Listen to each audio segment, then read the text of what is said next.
Sorry, nanginginig pa rin po ako. I had to write a speech. Actually, this was for the Box Office Hero Award a while ago.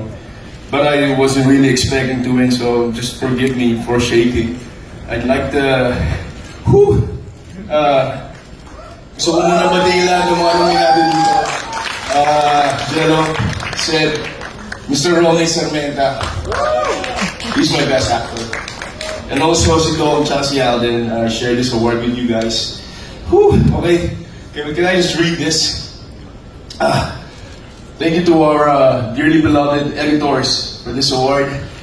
I hold this close to my heart because it comes from friends from the industry. Thank you so much as we celebrate Philippine cinema. I'm reminded of the task. Dapat ba nagsusulat na lang ako? Mas kaya ko sabihin ko.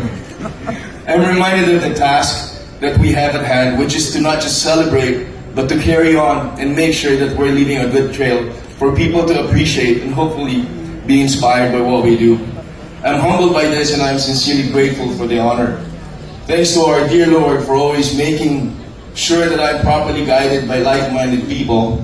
And to my family, my mom, who's my greatest fan, supporter, my strength, my son, who inspires me to always give it my best in everything that I do. My siblings, my managers, Tita Lulu, Eric San Raimundo from Cornerstone, and si Giselle po, ang aking better half sa lahat ng aking ginagawa.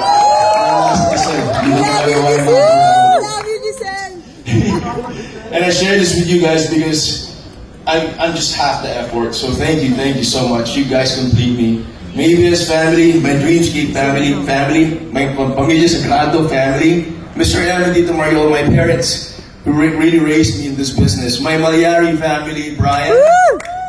Bonus naman dyan. Congratulations sa atin.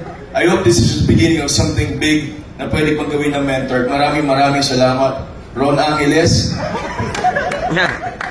And of course, si Direk Derek, Sir Enrico, Pao, Omar, Chris, si bumubuo ng production, all of us, my co-actors, maraming salamat sa inyo.